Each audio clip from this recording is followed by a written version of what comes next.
ሃይሚና ብሩኬ ግን በጣም ተበላሽታችኋል። በእውነት በጣም ተበላሽታችኋል እናንተ። እሙሽዬ ፊትም ጭቅጭቅ፣ እሙሽዬ ፊት እንኳን መደማመጥና መከባበር የለም።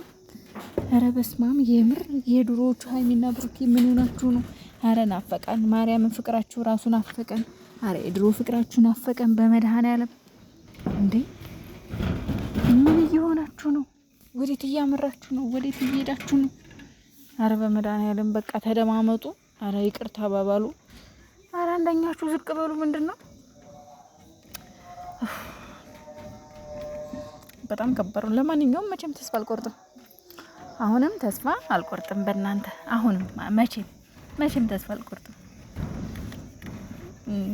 እኔ ዛሬ ተስፋ አድርጌ ነበረ። በቃ ዛሬ ሃይሚዬ ያው ሙሽዬ ጋር እንደምትመጣ አቅ ነበረ። ቢያንስ ብሩኬ ልትጠይቅ ትመጣለችና በዛን ሰዓት እሙሽዬ እንቅ አድርጋ እዛው ታስታርቃቸዋለች ብዬ ነበር።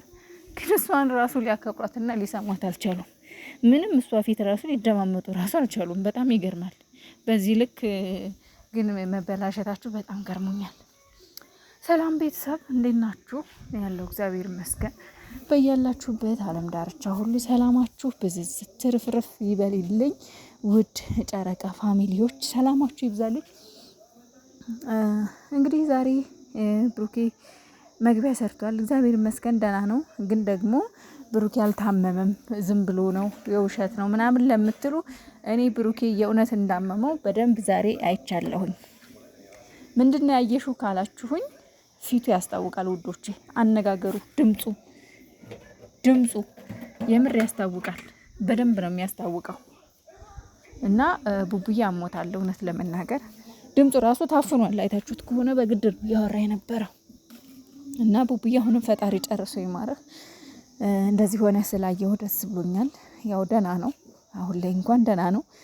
ያው በእናት እጅ አይደል ያለው። እናት እየተንከባከቡት ቅፍ ድግፍ አይዞህ ልጄ ብላ ጠጣ እያሉ ያው ያስታምሙታል። ደግሞ በዓል ነው ምኗን ክትፎዋን ምኗን። ያው ሙሽዬ በዛ አይነት አትታመም ታውቃላችሁ። በጣም ጎበዝ ናት።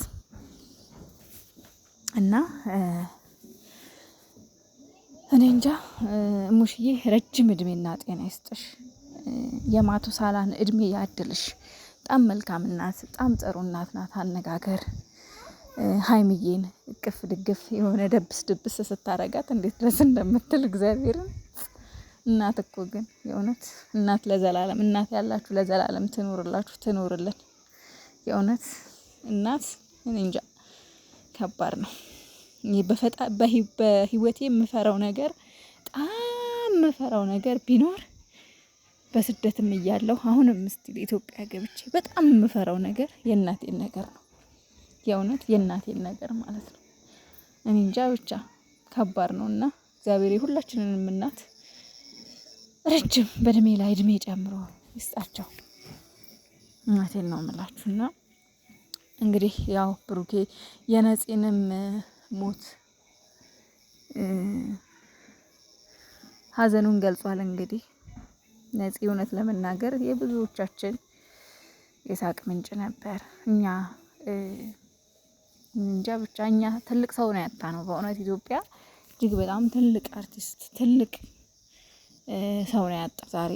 በጣም ከባድ ነው። ነፂን መቼም የማይወደው ህብረተሰብ የማይወደው ህዝብ አለ ብዬ አላስብም። የምሬ ነው። ሁላችንም ነበርን የምንወደው። ግን ምን ዋጋ አለው? ሞት መጥፎ ነው። ሞት በጣም መጥፎ ነው እውነት። የሁላችንም ከሞት አንቀርም። ግን ደግሞ አለ አይደለ? እኔ እንጃ የሱ ሞት፣ የታምራት ደስታ ሞት፣ የባባ ሞት እኔ መቼም ቢሆን የማዲንጎ አፈወርቅ ሞት የእውነት መቼም ቢሆን እኔ ከውስጤ አይወጡም። በጣም ለየት ያለ ፍቅር ነው ያላቸው እነሱ ለህዝብ ማለት ነው። እና ያው ነፍሱን ይማር እንግዲህ ነጽዬ። ሁሉንም እንግዲህ ቀደም ብለው ያጣናቸው አርቲስቶቻችንም ነፍሳቸውን ይማር። ለዘመዶቹም እንግዲህ መጽናናቱን ይስጥልን ነጽዬ። ወደ ነብሩኬ ስመለስ ማለት ነው እንግዲህ ሃይሚ ሁሉንም ነገር ዛሬ ለሙሽዬ ተናግራለች። የተናገረችውም ያው ብሩኬ ወንጀል ሰርቷል፣ ተወንጅሏል። የኔ እናት ስትናገር ራሱ አነጋገሩን እንኳን አልቻለችም፣ እየፈራሽ ነው የተናገረችው። ብሩኬ በአንድ ነገር ወንጀል ሰርቷል፣ ተወንጅሏል ነው ያለችው። ማለት ወንጀል ሰርቷል ሳይሆን በቃ ተወንጅሏል የኔ እናትና በዛ ነገር ደግሞ እኔ እና እሱ ያው ከዚህ በኋላ መቀጠል አንችልም። ልጅቷ የበፊቷ ፍቅረኛው መታ ከሷ አርግዣለሁ ብላለች ነው እንግዲህ ያለችው። እሙሽዬ ደግሞ እኔ ልጄን አምነዋለሁ፣ አንቺ እሷን እንዴት ታምኛታለሽ? ከሆነም ደግሞ እስከ ጊዜው ድረስ ሁሉንም ነገር እስከ ጊዜው ድረስ የኛ ከሆነ ምንም ችግር የለም።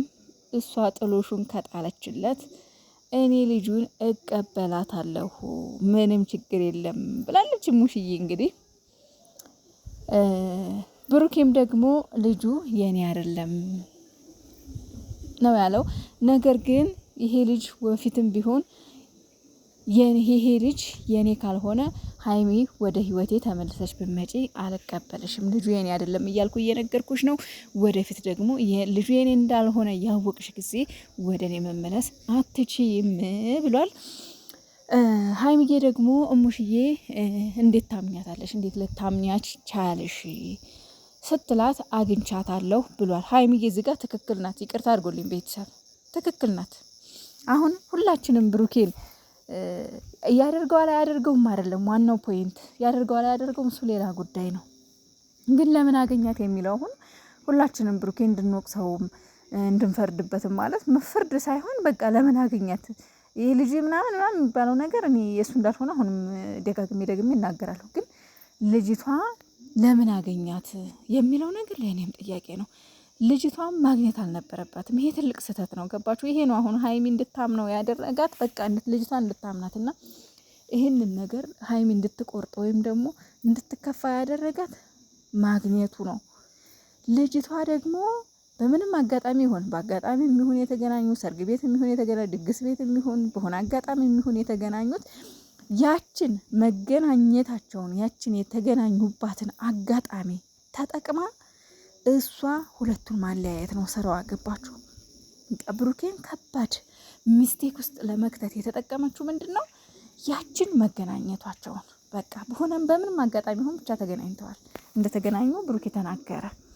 በቃ ይችን ነገር እሷ ተጠቅማባታለች ልጅቷ። በዚህ ነው በቃ የያዘችው ብሩኬን ማለት ነው። እና ሌላ ምንም ማለት እንግዲህ ነገ እሙሽዬ ጋሽዬን አገኘዋለሁ ብላለች። እሙሽዬና ጋሽዬ አንድ ላይ ሆነው ያስታርቋቸዋል ብዬ ትልቅ ግብዳ የሆነ ተስፋ ጥያለሁ እነሱ ላይ።